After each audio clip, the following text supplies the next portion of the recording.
예, 오늘 하나님께서 우리에게 주시는 말씀 두 구절 보겠습니다. 먼저 출애굽기 13장 9절 보겠습니다. 출애굽기 13장 9절입니다. 우리 출애굽기 13장 9절 한 절 말씀 같이 읽겠습니다. 9절 13장 9절입니다. 예, 함께 읽겠습니다. 시작. 이것으로 내 손에 기호와 내 미간에 표를 삼고 여호와의 율법이 내 입에 있게 하라. 이는 여호와께서 강하신 손으로 너를 애굽에서 인도하여 내셨음이니. 아멘. 그리고 우리 또 사도행전 4장 11절 12절 보겠습니다.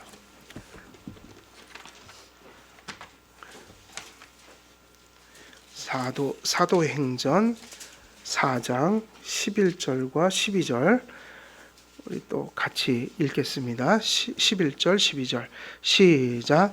이 예수는 너희 건축자들의 버린 돌로서 집 모퉁이의 머릿돌이 되었느니라. 다른 이로서는 구원을 받을 수 없나니 천하 사람 중에 구원을 받을 만한 다른 이름을 우리에게 주신 일이 없음이라 하였더라. 아멘. 우리 기독교 강요 또 보겠습니다. 기독교 강요 우리 24페이지 그때 하다가 멈췄죠? 24페이지 그죠? 24페이지 거기 맨 밑에 그 문단 들어갈 자리죠? 예. 그래서 앞에 내용들은 다 그런 내용이에요. 구약에서 지금 칼빈이 죄 얘기했고 죄로부터 구속을 받는 유일한 길이 그리스도시다. 그래서 구속주 그리스도 안에 계신 구속주 하나님을 바라보게 하는 거. 그런데 그 구속주 대신 그 하나님을 얘기하기 위해서 구약을 먼저 봐야 하니까 이제 무슨 얘기가 나온다고 그랬어요? 율법 얘기가 나오는 거죠. 구약은 율법 시스템 속에서 율법이라는 틀 안에서 누구를 예표하고 그리고 가리켰다. 그리스도를 가리켰다. 그런 내용들이 계속 이어지고 있는 것이고 이제 지난 시간에 했던 부분 또 계속 이어가겠습니다. 그래서 따라서 구약 백성에게 주신 율법은 율법주의적인 것이 아니며 이게 중요해요. 그래서 구약에 율법이 많이 나온다 해서 구약 백성들이 율법을 지켜서 구원받을 수 있거나 하나님이 율법을 지켰기 때문에 구원을 주셨거나 이런 일이 있을 수가 없다라는 것을 알고 가는 게 중요하다. 근데 이게 왜 중요하냐면 많은 목사님들이 이렇게 해석을 한단 말이에요. 구약을 율법의 하나님이다. 그리고 마치 구약은 율법주의로 구원을 받은 것처럼 얘기를 하는 분들이 계시단 말이에요. 그리고 우리들이 이런 교리들을 정리 안 하고 구약을 읽게 되면 매번 이것에 걸려서 자꾸 넘어지게 돼요. 야, 이거 구약은 이게 율법주의였나? 자꾸 이런 생각을 하면서 해석을 하게 된다는 말이죠. 그래서 따라서 구약 백성에게 주신 율법은 율법주의적인 것이 아니며 다시 말하면 구약은 행위 언약이 아니라 무슨 언약이에요? 은혜 언약이다. 인생은 중생 전이나 후에 있어 율법의 완전하고 엄중한 요구를 그럼 왜 율법주의 행위 언약으로는 안 되느냐고 물으면 가장 큰 이유가 뭐죠? 로마서 같은 데 읽으면 너무 잘 나오는 얘기예요. 그게 그렇게 할 수 있으면 하라는 거예요.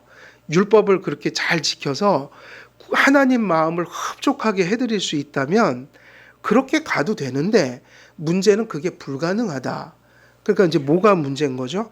율법의 엄중한 요구를 아무도 어떤 사람도 그걸 만족시킬 수가 없으니 율법으로 구원을 받고자 시도를 하면 항상 뭐가 온다는 거예요? 절망이 따른다. 십계명이 하는 일 중에 중요한 일이 우리의 죄를 깨닫게 함으로 그래서 오히려 율법은 은혜 언약 안에서 보면 그걸 지켜서 구원하라고 주신 게 아니라 너희들이 얼마나 스스로 구원을 받을 수 없는 존재인지를 깨닫고 그리고 너희들이 진정 저 율법을 비록 조금이라도 생명 안에서 지키려면 누구에게 와야 된다는 거예요? 그리스도를 믿어야 된다는 거예요. 그것이 핵심이다. 그래서 십계명이 하는 일 중에 제일 중요한 일이 뭐냐면 우리의 죄를 깨닫게 함으로 우리가 정죄받는 것이 우리의 책임임을 깨우치는 데 있는 것입니다. 그래서 회심할 때 예수님 안 믿다가 처음 예수님 믿을 때 공통적으로 일어나는 현상이 뭐냐면 자기가 세상에서 구원받을 필요가 없다고 생각하고 살던 사람이, 그리고 어느 정도 자기가 세상에서 나는 저런 사람들처럼 살지 않았다, 나는 착하게 살았다, 이런 의의가 있던 사람들이 예수님을 믿고 회심할 때 제일 먼저 일어나는 일이면서 반드시 일어나야 될 일인 거예요. 일어나야 될 일. 그게 뭐냐면 율법 앞에서 뭐 하는 거죠? 절망하는 거죠. 아, 하나님의 기준에 비추어서 나를 보니까 나는 가망이 없다. 그래서 사실은 구원받으려면 먼저 사형 선고를 받아야 돼요. 예.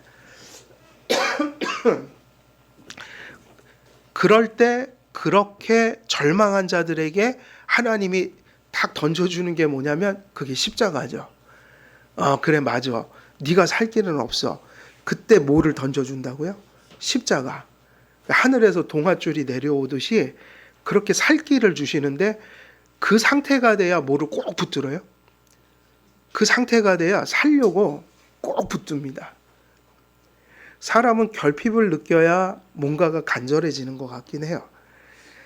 제가 군에 가기 전에는 뭐 오렌지 주스 이런 거를 줘도 잘 안 먹었어요. 제가 군대 가서 참 재밌어요. 지금 군대 아니에요. 옛날 군대 얘기하는 거야. 91년도에 그때 마스타라는 오렌지가 마스타예요. 이름이 아직도 안 잊어버려요. 그게 뭐냐? 제가 풍문으로 듣기는 건기스, 그냥 기스가 난 사과 같은 거를 이제 따로, 근데 모르죠. 뭐 그것도 헛소문이지도. 군인들 먹는 게 뭐 그런 거로 만들었다 그러는데 모르겠어요. 저는 확인은 못했지만 세상에 와 거기서 그거를 먹으려고 싸우더라고 애들이요. 와 건빵 가지고 싸우고요. 치사해져요. 훈련소에 있으면 그런 거 잘 안 주니까 주스 한 컵 더 먹으려고 애들이 막 싸우고 막 그 무서워지더라고요. 왜 저럴까? 저기 밖에서 먹으래도 입에도 안 되는 애들이 거기선 그거 한 잔 더 먹으려고 막 치고받고 싸워요. 욕하고. 보니까 모든 게 부족하면 저렇게 되는구나. 그게 그렇게 맛있나 봐요. 또 부족해져야지 맛있나 봐요. 그죠? 그런데 이게 구원도 어떻게 보면 비슷한 것 같아요. 목말라진다. 우리가 하나님을 절대적으로 의지한다. 그거는 사실은 무엇을 깨닫지 못하면 불가능한 일이에요. 율법 앞에서 자신의 죄를 깨닫지 못하면, 율법 앞에서 자신의 절망감을 경험하지 못하면 예수님을 그렇게 절박하게 붙들지를 않는다는 거죠. 그러므로 율법은 죄인이 자기 의를 버리고 그리스도만을 찾고 의지하도록 만들어서 그리스도께 나가도록 뭐 시키는 겁니까? 준비시키는. 그래서 무슨 선생이라고 그랬어요? 몽학 선생이라고 그런 거예요. 그러니까 예비교사 뭐 이런 거 비슷한 건데, 예전에 이제 그 노예들이 그 선생님이 돼갖고 그 아들, 그 높은 사람의 아들을 이렇게 가정교사 역할을 하는 거예요. 그래서 그러니까 이제 이렇게 예수 그리스도께로 인도하는 자, 뭐 그런 것이 율법이다. 율법은 죄인을 절망시켜 구원을 위해 그리스도만을 붙들게 만듭니다. 그 회심할 때 보면 요게 잠깐 이렇게 빨리 깨달아지고 복음을 확 붙드는 사람이 있고, 저 같은 경우는 거의 1년을 고생을 했다고요. 죄에 대한 절망감이 1년이 갔어요. 거의 생활이 안 됐다고요. 제가 오죽했으면 고3 때 학교를 안 나갔어요. 그 얼마나 부모님이 애가 탔을까요? 제가 못된 짓 해갖고 속은 안 새겼는데, 그건 제가 어떻게 해요? 이게 신앙적 고뇌인데. 그렇다고 부모님이 야 그래도 너는 고상한 고민한다 이러고 봐주지는 않으시더라고요. 고민을 많이 시켜드렸죠, 부모님을. 근데 그게 오래가는 사람이 있어요. 그래갖고 그 철로역정 보면 그 거기서 보면 그 크리스찬이 처음에 나오는 장면이 거의 그 고뇌하는 장면들이에요. 막 죄짐 짓고 그래서 십자가 앞에 가니까 죄짐이 축 풀리잖아요. 근데 그거 겪어보지 않으면 몰라요. 그건 지옥으로 왔다 갔다 하는, 왜냐하면 궁극적인 걸 가지고 고민을 하니까 이거는 죽지도 못하고 살지도 못하고 매일 지옥을 넘나들면서, 근데 또 아무도 그 마음을 몰라요. 제가 왜 저런 고민을 하는지를. 그렇죠. 그런 고민을 한다고 그러면 사람들이 미쳤다고 그러죠. 지금 가서 공부하고 고3에 응? 공부하고 그럴 나이에 뭐 지금 영혼의 구원을 위해서 내가 지금 고뇌하고 있습니다. 그러니까 이해를 못 하시더라고요. 부모님도 이해를 못 하시더라고요. 그거를.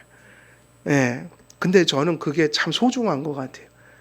그때 분명히 깨달았어요. 아, 죄가 뭐고 왜 우리가 예수를 믿어야지만 구원받는지를 똑바로 깨달았는데, 물론 사람마다 경험의 모습은 다르더라도 본질은 같아요. 죄를 깨달아야 합니다. 그게 잠깐이든 오래이든 뭐 깊이 고뇌하든 짧게 고뇌하든 중요한 건 이거를 진심 어리게 인정 안 하는 곳에 구원은 없는 거예요. 사실은. 바울은 율법을 준수하여 공로를 얻으려고 한 율법주의 교사들을 논박하기 위해 율법이 그 완전하고 엄중한 본성대로 요구하는 좁은 의미의 율법, 그래서 언약의 옷을 입지 않고 그 본성대로 완전하고 엄중하게만 요구하는 율법을 말해야만 하는 때가 있지만, 그렇지 않을 때는 율법을 값없이 택하시고 자녀 삼아주시는 언약으로 옷 입혀진 것으로 가르쳤습니다. 이 얘기가 되게 중요한 얘기인데 어렵죠. 이 얘기는 무슨 얘기냐면, 성경에는 율법을 가끔은 좁은 의미로 얘기를 할 때가 있고 넓은 의미로 얘기할 때가 있어요. 이게 이제 칼빈이 보통 많이 가르친 거고, 우리 개혁 신학을 공부하면 이것이 뚜렷하게 이제 가르쳐지는데, 이 좁은 의미의 율법은 뭘까요? 이게 누구에게 적용되는 율법일까요? 좁은 의미의 율법. 이거 행위 언약에서, 그리고 아직 예수를 믿지 않는 자들에게. 그럼 넓은 의미의 율법도 있다는 얘기예요. 그럼 넓은 의미는 보통 누구에게 주어질까요? 이게 어려운 얘기니까 좀 쉽게 풀어볼게요. 여러분들이 지금 율법을 순종해야 합니까? 안 해야 합니까? 그러면 은혜 언약 속에도 율법 순종하라는 말씀이 있는 거죠. 근데 여러분들이 율법을, 하나님이 율법 지키라고 할 때 요구가 있는 건데, 사실은 이것이 넓은 의미로 지금 주어지니까 지금 받는 거라고요. 좁은 의미로 율법 지키라고 그러면 우리는 끝장입니다. 저주받습니다. 그럼 그 차이가 뭐인 것 같아요? 차이. 그러니까 요 생각을 해보세요. 안 믿는 자하고 믿는 사람하고 다르죠. 근데 믿는 분들도 지금 다 못 지키잖아요. 그런데도 계속 지키고 있고 하나님이 인정도 해주시고 못하는 건 용서해 주시면서 수용하고 계시죠.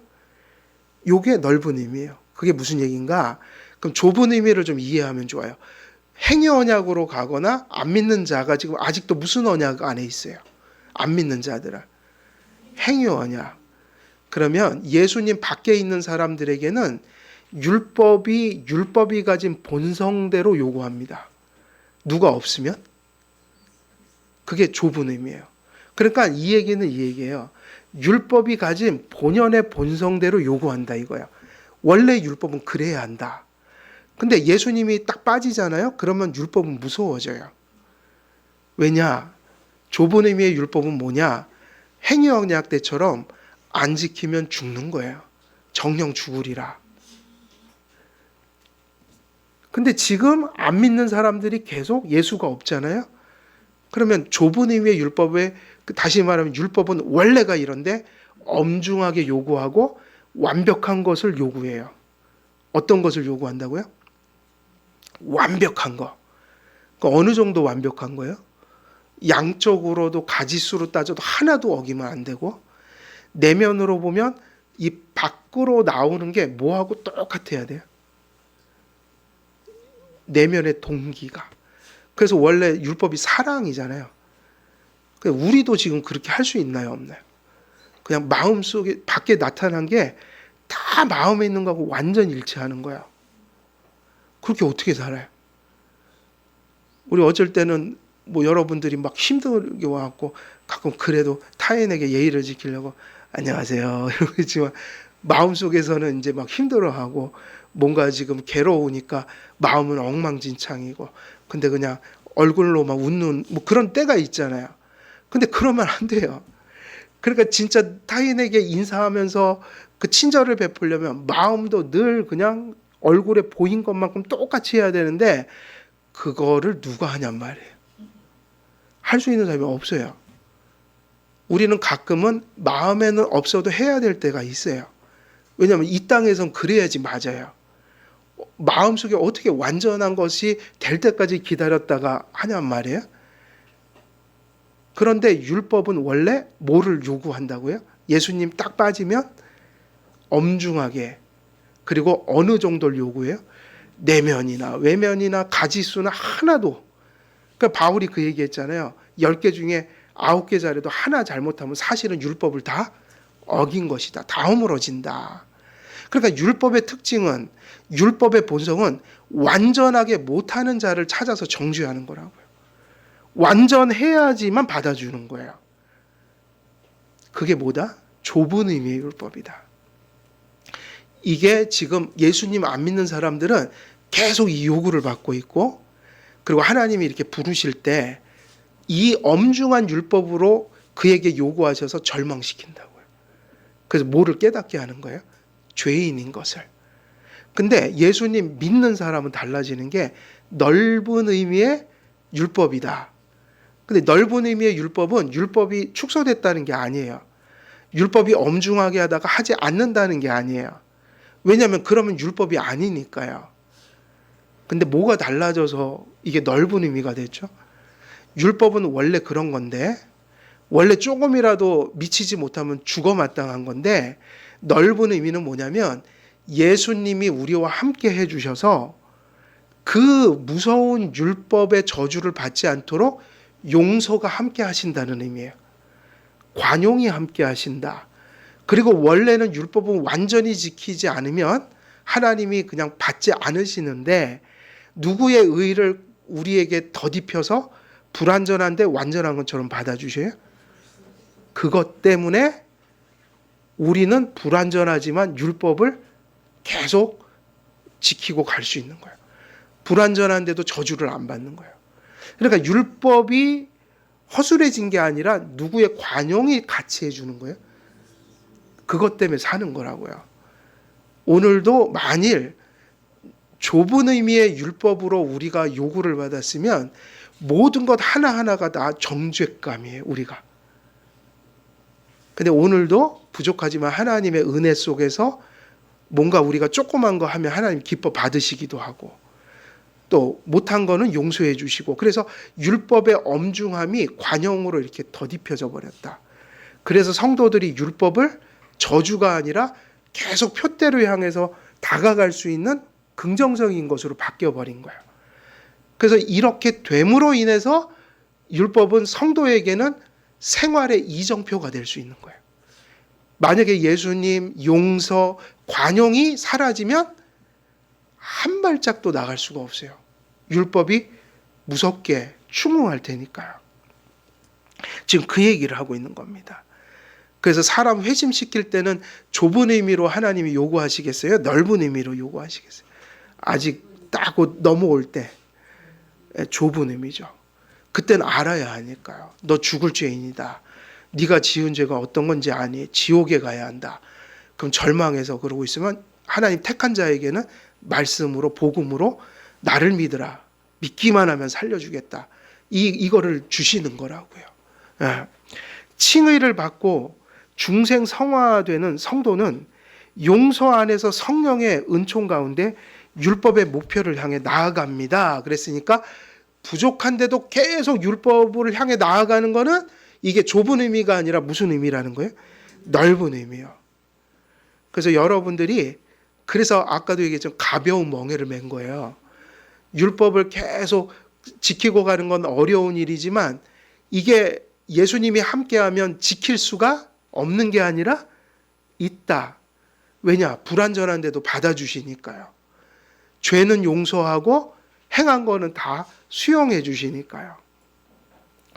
구약 시대의 율법은 그리스도와 그의 언약을 전하는 은혜의 수단이었고 그리스도인의 생활의 규범으로도 주어졌습니다. 이거는 구약 백성들에게도 똑같은 거죠. 율법은 본성대로 하면 완전하고 엄중하게 요구하며 죄인이 정죄를 피할 수 없고 율법을 완전히 지키지 못하는 죄인에게 저주가 됩니다. 그래서 신약과 구약이나 예수님 안에서 이건 똑같지만 구약은 조금 더 엄숙했어요? 덜 엄숙했어요? 엄숙했죠? 근데 그것이 좁은 의미의 율법처럼 보이는데 그건 왜 그랬냐면 지난번에 말씀드린 것처럼 지상에 육신을 막 멸하고 무슨 재산을 막 뺏어가시고 하나님이 이런 육신적인 징계를 통해서 뭐를 어렴풋이 바라보게 한 겁니까? 신앙생활 안 하면 지옥에 간다. 그리고 복도 무슨 복이었어요? 구약에서는. 신약과 다 똑같지만 한 가지가 더 있어요. 구약에는 물질적인 게 많았다고요. 근데 기복신학은 아니에요. 왜냐? 물질적인 거를 통해서 뭐를 바라보게 하신 거예요? 천상의 영적인 복이 있다는 거를 왜 그랬냐면 그 시대는 초등학생들이니까 예수님이 오시기 전이니까 되게 가시적인 것으로 하나님의 궁극적인 심판이나 축복을 느끼게 하신 거예요. 그 예표였다. 그거 딱 빼고 나면 구약이나 신약이나 다 똑같다고요. 사실은. 그러나 그리스도 안에 있는 자녀들에게는 율법은 그리스도의 용서와 은총과 함께 베풀어지기에 성도가 일생 동안 용서 안에서 다가갈 뭐가 되는 거죠? 율법이 목표가 됩니다. 그러니까 뭐가 될 수 있어요? 자녀들의 생활의 이정표. 내가 은혜 받고 구원받고 용서받고 거듭났다. 아, 율법 이렇게 하나님을 마음에 두고 부모를 공경하고 이렇게 살아야 되는구나. 이런 것을 향해서 가도록 우리에게 어떻게 살아야 될지를 가르쳐주는 일종의 이정표가 되어준다. 근데 그게 지금 다 실현하라고 주신 게 아니라 다가갈 뭐로 주셨다? 목표로 주셨다. 그럼 이게 가능한 이유가 뭐예요? 우리가 불완전하다는 이유 때문에 이렇게 하시는 거고 그 율법이 하나님의 용서와 관용이 함께 하니까 이렇게 계속 부족하고 넘어지더라도 믿고 회개하면서 계속 지켜갈 수 있는 여지를 주신 거죠. 그러니까 그리스도인들이 십계명을 지키고 순종하는 삶은 이게 뭐하고 같은 거예요? 특권이라고요. 불신자는 그런 것에 부름을 받을 수가 없어요. 그냥 못 지키면 죽는 거예요. 행여언약처럼. 그래서 저들이 아직도 그냥 심판 아래에 있잖아요. 매일 하루하루의 삶이 뭐예요? 그냥 저들의 머리 위에 누구의 진노가 머무른다? 하나님의. 그게 불신이라고요. 불신자들은 지옥 가서만 정죄받는 게 아니에요. 지금 여기서 심판이 행해지고 있다고요. 그래서 그 얘기를 하는 거죠. 저들의 머리 위에 진노가 머물러 있다. 누구죠? 예수를 안 믿는 자들. 근데 성도들에게는 그게 아니라 이정표다. 심지어는 우리도 매일 그것을 지키지 못할 때가 많은데도 우리 삶의 지표가 된다. 이것은 넓은 의미의 율법으로 주어지기 때문인 거예요. 즉 바울이 배척한 것은 그렇게 보면 율법을 지키지 말라는 말이 아니라 그러니까 바울의 서신을 보면 로마서나 갈라디아서 같은 거 보면 어쩔 땐 율법을 반대하고 어쩔 때는 또 하나님의 계명을 지키라고 한다고요. 그럼 그게 뭔가 그러면 바울은 율법 자체를 반대하는 게 아니라 그러니까 바울은 율법 폐기론이 아니다. 방종주의자가 그는 아니다. 그럼 언제 반대하는 거죠? 율법을 가지고 구원을 받으려고 할 때, 자기 의를 세우려고 할 때, 그때는 철저히 반대합니다. 왜냐하면 갈라디아서나 로마서의 그 주적이 누구냐면 유대인들이었거든요. 예수님도 믿어야 되지만 뭐도 지켜야 된다고 가르쳤어요. 율법도. 그러면서 구원의 원인으로 그걸 가져갔어요. 의로. 그러니까 바울이 반대한 건 율법 자체의 선함이 아니라 율법으로 뭘 받으려고 하는 구원, 그걸 반대한 거라고요.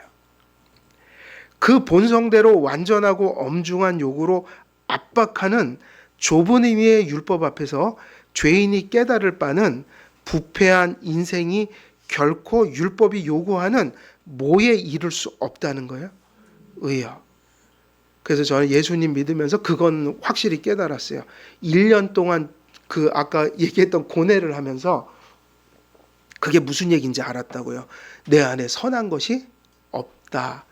그리고 내가 이전에 여겼던 의는 어떤 의로 제가 표현하냐면, 특히 기독교 강요 많이 읽으면서 성경 우리가 보면서 어떤 내 안에는 이제 이렇게 다시는 흔들릴 수 없는 확신, 나의 의는 그냥 저는 그렇게 표현해, 걸레 같은 의. 무슨 의요?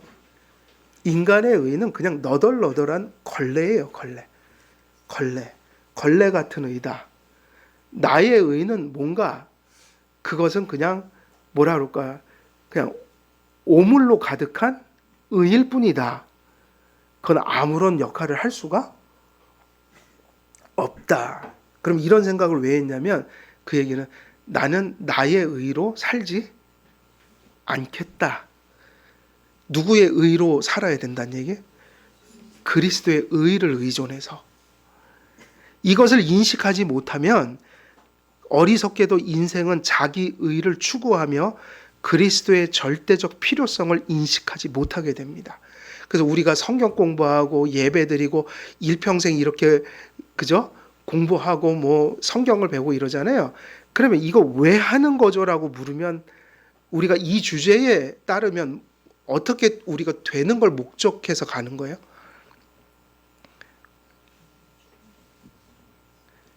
내 의를 더 이상 의지하지 않고 그리스도를 절대적으로 뭐 하는 거예요?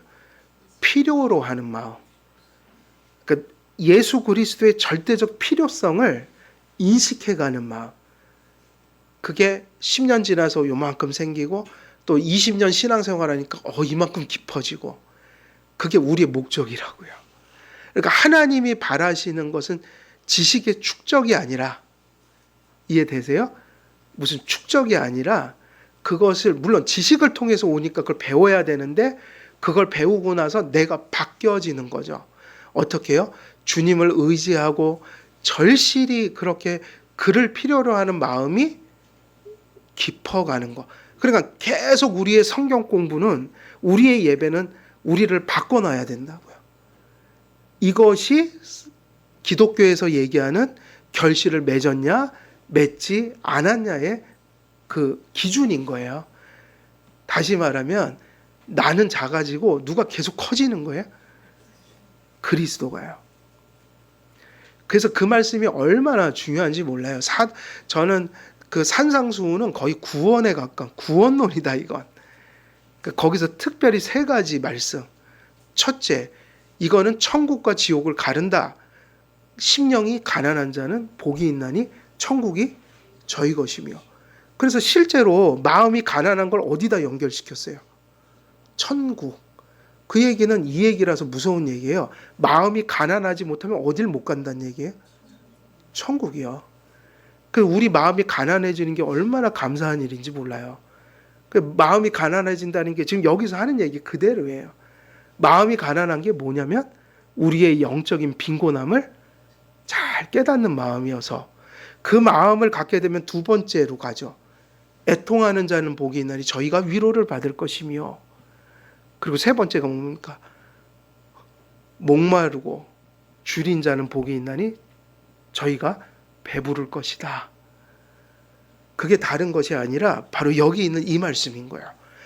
세월이 흐를수록 나의 그 죄와 나의 의의 무가치함은 갈수록 삶에서 깊어가고, 예수 그리스도의 의의 절실함은 내 가슴 속에서 세월이 갈수록 더 깊어가는 거예요. 그걸 뭘 잘한다고 얘기하는 겁니까? 그걸 가리켜서 신앙생활을 잘한다. 그가 어떤 사람이냐? 경건한 자예요. 그래서 시므온이 아기 예수님을 보고 뭐라고 그랬죠? 이스라엘의 뭐가 왔다고 그랬어요? 이스라엘의 위로가 임했다. 누가 이스라엘의 위로라는 거예요? 예수 그리스도가. 그래서 하이델베르그 신앙고백서 1문답이 뭐예요? 사나 죽으나 우리의 유일한 위로가 무엇입니까? 이게 다 똑같은 얘기입니다. 죄인은 율법 가운데서 의의 완전함이 어떠한 수준인지를 인식해야 합니다.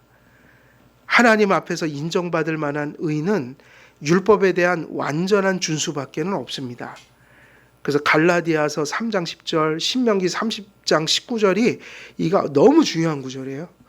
여기에 대한 저도 논문을 썼지만 이 논문을 쓸 때 가장 중요한 핵심 구절이에요. 이게 율법이 우리에게 저주가 된다고 그랬으니까. 어떻게 하면 저주가 돼요? 완벽하게 지키지 못하면 누구에게나 뭐가 된다? 저주. 그럼 이 저주에서 헤어날 길은 하나밖에 없어요. 율법으로 안 되고 예수님을 의지해야 한다. 이것이 그래서 우리는 하나님 앞에 어떤 심판대를 생각할 때 지상의 심판대를 생각하면 안 돼요. 우리는 항상 지상의 법정에 서는 게 아니라 어느 수준 정도의 심판대에 섭니까? 천상의 심판대. 인간 재판관이 아니라 누가 재판관인 심판대예요? 하나님이요. 그죠? 그것이 우리에게 인식될 때 이게 무슨 얘기인지가 이해되는 거예요. 그래서 이것이 천상의 심판대의 수준입니다. 완전한 순종의 영생의 상급이 약속되어 있지만 은혜 언약의 옷을 벗고 본성대로 요구하는 율법은 인간에게 뭐가 될 뿐이에요? 저주요. 만일 예수님이 함께하지 않는다면, 그의 용서가 나에게 임하지 않는다면 율법을 지키라는 요구 자체가 우리에게 뭐가 되는 거예요?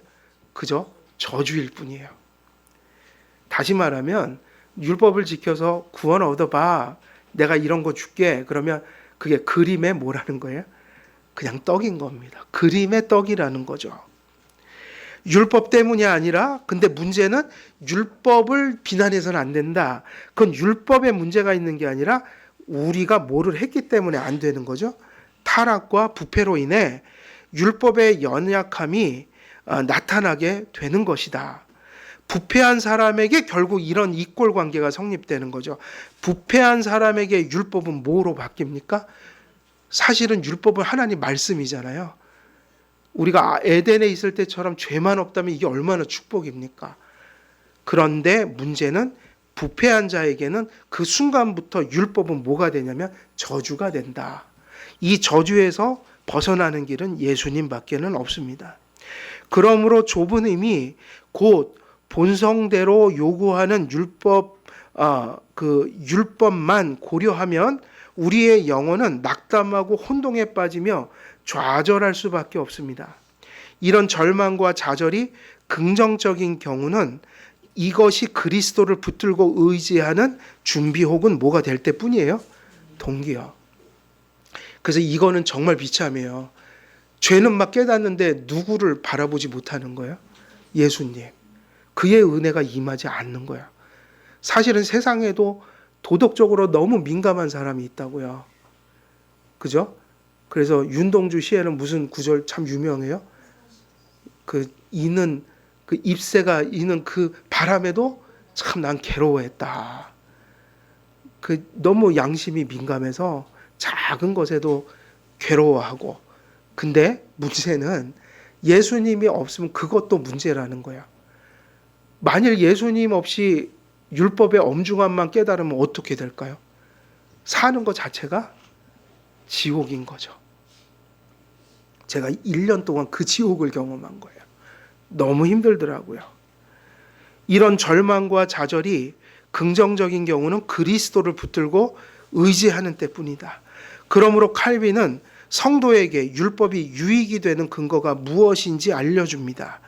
요약적으로 설명하자면 율법은 그리스도 안에 거할 때만 성도의 예배와 삶을 인도하는 하나님의 뭐가 되나요?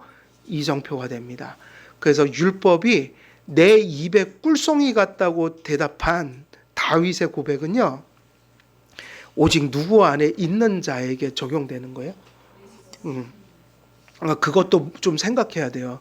이렇게 넓은 의미로 하나님이 자비를 베풀었으면 우리가 하나님 율법 지키는 게 즐거워야 돼요? 괴로워야 돼요? 사실은 그게 답인데 성령이 충만하면 율법 지키는 게 즐겁습니다. 근데 우리가 성령 충만하지 못하면 율법 지키는 게 너무 곤욕인 거야. 그러니까 기준은 뭐예요? 율법이 힘들기도 하고 하나님의 요구가 기쁘기도 한데 기준은 항상 율법이 아니라 내 마음의 상태죠. 은혜를 받아야 된다는 거예요. 우리는 연애할 때 딱 생각하면 그건 금방 해결됩니다. 무슨 얘기인지. 누구를 사랑하면 맨날 보고 싶고 뭐 해주고 싶고 그 사람이 그 사람을 위해서 내가 뭐를 수고를 해야지 직성이 풀리고. 근데 그게 이제 사랑이 식으면 어떻게 돼요? 똑같은 상황인데 하기 싫어지는 거죠. 그게 똑같은 거예요. 은혜예요, 은혜. 그래서 항상 우리는 뭔가가 이렇게 변화가 올 때 그걸 알아야 돼요. 환경 탓이 아니에요. 밖에 있는 게 문제가 아니라 내가 문제라고요. 내 안에 은혜가 고갈되면 똑같은 것이 좋다가도 싫어지고 싫어야 할 것을 좋아하고 이런 변화무쌍한 그런 어떤 삶의 변화가 자꾸 찾아오는 거예요. 그래서 하나님께서 율법을 통해 성도에게 명령하실 때는 거저 주시는 무엇으로요? 은총으로 그 선하심을 율법에 부착해 주십니다. 그러니까 우리에겐 좁은 의미의 율법이 돼서는 안 되고 넓은 의미의 율법이 돼야 되는데 우리가 율법의 요구를 받을 때 뭐가 함께 해야 됩니까? 예수님, 그의 은혜, 그리고 완전하지 못하니까 뭐가 또 함께 해야 돼요? 그분의 용서. 이것이 함께할 때 율법은 즐거워지는 겁니다. 하나님께서 율법을 통해 성도에게 명령하실 때는 거저 주시는 은총으로 그 선하심을 율법에 뭐 해주신다고요? 부착해 주신다. 이게 넓은 의미의 율법이다. 즉 율법은 그 본성이 결코 변할 수가 없습니다. 그러므로 성도에게 주어진 율법도 불신자에게 주어진 율법도 다 동일한 뭐예요? 동일한 율법이다. 결코 율법은 변하지 않는다. 그러나 성도들에게는 율법을 주실 때 하나님께서는 뭐와 뭐를 함께 베풀어 주셔요? 은혜와 자비와 용서를 함께 베풀어 주시니까 그리스도 안에서 들려진 율법을 성도가 불완전함에도 불구하고 쫓아갈 수 있는 이유입니다. 참으로 저 달에 가는 것도 똑같잖아요. 우주복이라는 게 안 나왔으면 달에 갈 수 있어요? 없어요? 거기 가면 기압 차이로 그냥 터져버리잖아요. 피가 끓는다고 그러더라고요. 터지지는 않는다고 그러더라고요. 압이 다르니까. 그런데 우주복을 딱 입으면 살잖아요. 그러니까 율법에 접근할 때 함부로 접근하는 게 아니다. 예수님을 모셔야 한다. 그런 얘기하고 일맥상통합니다. 그리스도 안에서 들려진 율법을 성도가 불완전함에도 불구하고 쫓아갈 수 있는 이유입니다. 성도들도 이 땅을 떠나 영화되기 전까지 지배력을 잃었지만 잔재하는 여죄를 가지고 삽니다. 바울은 성도들을 향해 사망의 몸을 입은 존재라고 규정합니다. 성도 안에도 지배력을 잃은 죄가 잔재함으로 마음을 다하고 목숨을 다하고 뜻을 다하고 힘을 다하여 하나님을 사랑하는 율법의 목표에 도달한 사람은 지상에서 존재하지를 않습니다. 자, 우리 한길교회에서 한 분이라도 좀 계신가요? 여기 도달하신 분이? 그걸 도달했다 그러면 하이델베르그 신앙고백서를 부정하는 거죠. 거기는 그렇게 나오니까 아무도 없습니다 그래요. 아무도 정욕이란 병에 걸리지 않은 사람은 없어요. 여러분 속에 지금 정욕이 있나요 없나요? 정욕이요. 많죠. 예. 그래갖고 지상의 의인은 전혀 없습니다. 이러한 비참은 타락으로 말미암아 모든 사람에게 영구적이고 필연적인 것이 되어버렸어요. 진정한 순종은 아는 것과 선택하는 것의 일치함으로 나타나는데 이 땅에서 모든 인류는 그 이성도 의지도 부패 속에 있어 버립니다. 완악한 무지 속에서 하나님의 뜻을 잘 알지도 못할 뿐더러 안다 해도 그것을 순종하는 것이 너무 어렵게 돼버렸다는 거예요. 그러므로 성도 또한 어느 한순간도 율법의 완전한 요구를 만족시키지 못합니다. 그러나 그리스도 안에 있는 성도들에게는 하나님의 은총이 어떻게 해요? 함께 하기 때문에. 그래서 이게 중요합니다. 이렇게 불완전하고 우리 절대로 못 지켜요 하면서도 은혜 받은 성도는 항상 이렇게 얘기해야 되죠. 계명을 순종해야 합니까? 불순종해야 합니까? 이게 바로 정상적인 교회인 거예요. 율법은 절대로 못 챙깁니다. 우리에게 의의가 없습니다 하면서 성령 받고 우리가 거듭나고 용서라는 것이 있기 때문에 항상 또 우리의 생활의 이정표로서 율법은 표대를 향해서 날마다 열심히 최선을 다해서 지켜야 합니다. 이렇게 얘기하는 게 바른 설교죠. 이해되시죠? 그러나 그리스도 안에 있는 성도들에게는 하나님의 은총이 함께하게 율법을 순종할 의지를 가지고 있는 동시에 그 순종의 불완전성, 그렇게 지켜도 불완전한 건 사실인데 그 불완전성은 그리스도의 의와 공로에 근거해서 뭐를 해주셔요? 용서를 받는다는 거예요. 불완전한 행위를 관용하시며 받아주시는 은혜가 있어서 우리는 그것 때문에 역설적이게도 완전히 지킬 수도 없고 늘 넘어지지만 율법을 열심히 지켜야 된다고 말씀을 드리는 것이고, 여러분 가슴 속에서도 용서 안에서 우리가 열심히 무엇을 지키려고 노력해야 돼요? 그렇죠. 그런 의미인 거예요. 그러므로 성도들은 용서와 하나님의 자비 안에서 불완전함에도 불구하고 율법의 목표를 향해 다가갈 뭐를 가졌습니까? 그러니까 율법을 지키는 것 자체, 이런 실제가 있는 삶이 특권이라고요. 누가 함께 하니까 가능한 일이에요? 예수님이요. 그러니까 이것을 불편함이나 부담으로 느낄 게 아니라 특권으로 여기고 감사해야 합니다. 이건 아무나 이렇게 살 수 있는 게 아니에요. 그 불완전함을 정죄받지 않고 용서받으며 그 불완전한 순종이 하나님께 용납됩니다. 칼빈은 이 주제를 제3권에서 자세히 다루니 여기서는 이 정도로 정리하도록 하겠습니다. 그랬는데 오늘은 이제 여기까지 하겠습니다. 그래서 오늘도 중요한 부분들을 배웠는데 오늘은 특히 이 부분을 조금 더 좀 특별하게 말씀을 드렸어요. 율법은 무슨 일을 한다고 그랬죠? 예수님 없는 자들에게는 회심시킬 때 죄를 깨달아 예수님을 간절히 붙들게 만들고, 예수님을 믿은 자들에게는 율법은 이제 뭐가 되는 거예요? 이정표, 삶의 이정표. 그러면 율법은 어떻게 나눌 수 있다고 그랬죠? 좁은 의미와 넓은 의미. 우리가 예수님 밖에 있다면 이걸 받을 수밖에 없는 거예요. 어떤 것인가? 율법의 본성대로 그냥 완전하고 엄중하게 요구해버리는 거. 그럼 거기에서 살아남을 사람은 아무도 없죠. 그래서 그리스도를 모시면 율법은 좁은 의미가 아니고 어떤 의미가 돼요? 넓은 의미가 되죠. 넓은 의미가 넓은 의미 되는 건 하나님 앞에 우리가 그걸 지킬 수도 있고, 비록 또 우리가 가끔 넘어져도 용서로 관용해 주시는 은혜가 있어서 그 율법을 추구할 수 있는 상태가 되게 하시는 거다.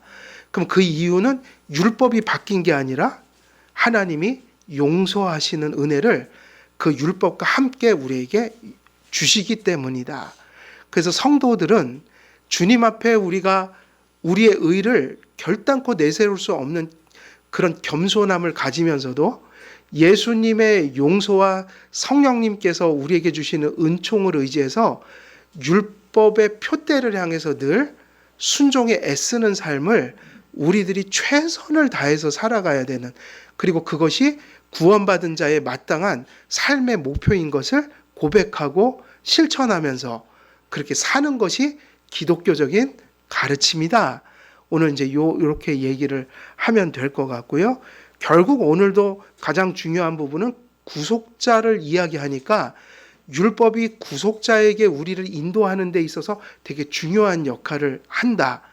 그러니까 이제 결론은 우리가 율법을 결단코 우리의 수준으로 끌어내리면 될까요? 안 될까요? 안 되죠. 또 율법을 부정하거나 율법 폐기론적인 생각을 가져서도 안 되고, 성도들은 죄를 깨닫고 나선 예수님 은혜로 구원받고 목표로서 그것을 일생 동안 추구해가는 은혜 속에서 추구해가는 그런 삶을 사는 것이 바로 성경의 가르침이다. 이거를 우리가 잘 정립하면 될 것 같습니다. 오늘 여기까지 말씀을 전하겠습니다. 제가 기도하겠습니다. 하나님 아버지, 율법이 많은 역사 속에서 또 교회 속에서 이단적인 모습으로 발현이 되어 율법주의나 율법 폐기론으로 교회를 허물어뜨리는 일들이 참 많았습니다. 오늘도 저희들이 말씀과 또 정통적인 교의들을 통해서 다시 한번 율법의 본연의 위치를 또 알게 하시고 그 율법이 그리스도께로 인도하는 몽학선생이 되며 또 예수 그리스도를 모셨을 때 우리들이 어떤 의미로 주님 앞에 순종하며 살아가는 존재가 되어야 하는지 그러한 진리와 복음 안의 삶을 잘 정립하는 시간들이 될 수 있도록 또 남은 모든 여정 가운데 함께해 주옵소서. 모든 성도들이 복음과 율법을 혼돈하지 아니하며 또 복음 안에서 율법의 가치들을 성경적으로 바르게 또 정립하여 그들의 구원받은 삶과 또 생활이 주님 보시기에 아름답게 세워져 갈 수 있도록 주께서 선히 인도해 주옵소서. 감사드리오며 우리 주 예수 그리스도의 이름으로 기도드리옵나이다. 아멘.